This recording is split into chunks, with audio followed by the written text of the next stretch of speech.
ئەمە ڕۆژی 30 حوزەیرانی ساڵی 2013ە کە پارتی دیموکراتی کوردستان و یەکێتی نیشتیمانی کوردستان بەبێ بزوتنەوەی گۆڕان و یەکگرتووی ئیسلامی و کۆمەڵی ئیسلامی ویلایەتی مەسعود بارزانی سەرۆکی هەرێمی کوردستانیان بۆ 2 ساڵی دیکە درێژ کردەوە. دوای 17 ڕۆژیش لە درێژکردنەوەی ویلایەتەکەی بارزانی، سەرۆکی هەرێمی کوردستان بەلاغێکی 1631 وشەی بڵاو کردەوە و ڕایگەیاند وەک ڕێزگرتنێک لە دەنگی پەرلەمانتاران ڕەزامەندی دەربڕی لەسەر درێژکردنەوەی ویلایەتەکەی.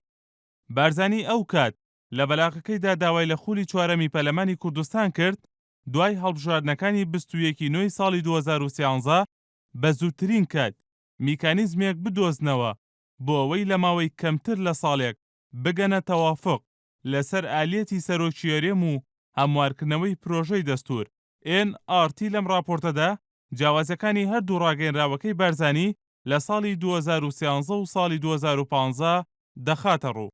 لە ڕاگەیەنراوەکەی ساڵی 2013دا بارزانی وتی وەک ڕێزگرتنێک لە دەنگی پەرلەمانتاران و بڕیارەکەی 30 حوزەیرانی ساڵی 2013 و ئیحراج نەکردنیان ڕەزامەندم بە درێژکردنەوەی ویلایەتەکەم. بەڵام لە ڕاگەیەنراوەکەی 29 حوزەیرانی ئەم ساڵدا بارزانی وتی ئەوەی ڕۆژی 23 حوزەیران لە پەرلەمان ڕوویدا مەترسیە لەسەر بنەما و پرەنسیپی تەوافق و سازان. لە بەشێکی دیکەی ڕاگەیەندراوەکەی ساڵی 2013دا بارزانی وتی نابێت هیچ کەسێک بە کورسەکەیەوە بچەسپێت و نابێت ڕێگە بدرێت سەرۆکی هەتاتایی هەبێت و وەک شەخسی خۆشی هیچ نێتێکم بۆ خۆ کاندیدکردنەوە نییە و ڕێز لە هەموو یاساکان دەگرم.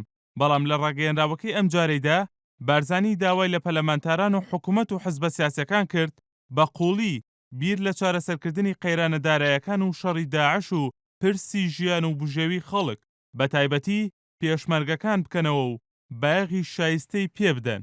لە خەڵێکی دیکەی ڕاگەیەنراوەکەی پاش درێژکردنەوەی ویلایەتەکەی بارزانی وتی من وەکو شەخسی خۆم هیچ نێتێکم بۆ خۆ کاندیدکردنەوە نییە و ڕێز لە هەموو یاساکان دەگرم و ئەمانەتی سەرۆکایەتی هەرێمی کوردستان ڕادەستی هەر بە ڕێزێکی دیکە دەکەم کە هەڵدەبژێردرێت.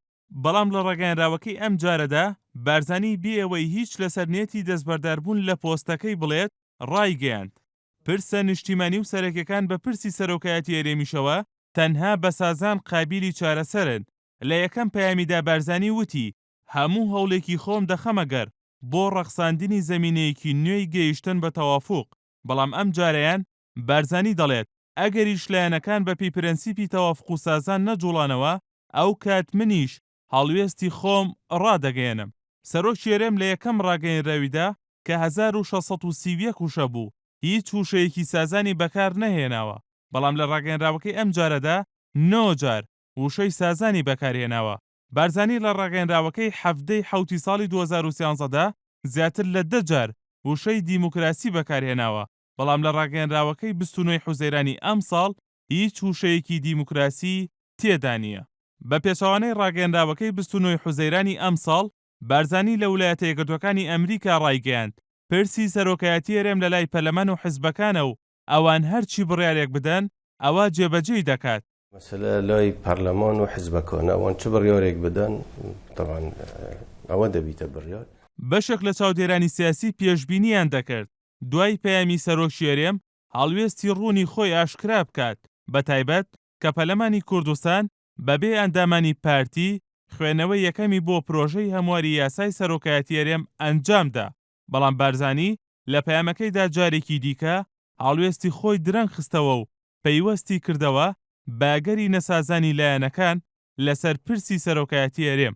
پرسیارەکە ئەوەیە ئایا ئەو سازانەی بارزانی مەبەستی ئەوەیە کە خۆی وەک سەرۆکی هەرێم دەیەڵێتەوە یاخود بە یەکگەیشتنی کۆی لایەنەکانە لەسەر بەرنامەیەکی سیاسی و یاسایی و هاوبەش. هونەر ئەحسان NRT